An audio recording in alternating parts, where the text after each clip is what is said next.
पिछाडीच्या मतांमध्ये देखील मोठी वाढ झाली आहे। 1844 मतांनी केजरीवाल पिछाडीवर आहे।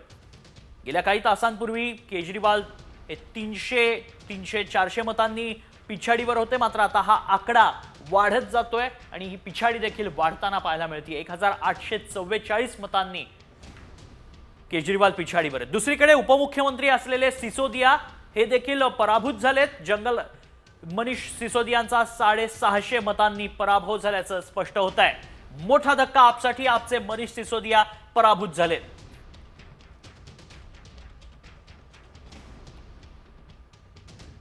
आपला धक्का बसलाय, केजरीवाल पिछाडीवर आहेत। नवी दिल्लीतनं मोठी अपडेट समोर येताना पाहायला मिळते। अरविंद केजरीवाल हे 1844 मतांनी सध्या पिछाडीवर आहेत।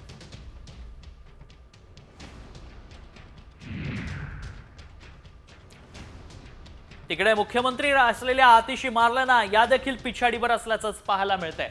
आतिशी मार्लेना देखील 1911 मतांनी पिछाडीवर आहेत। त्यामुळे आपचे हे दिग्गज आता पराभवाच्या छायेत आहेत।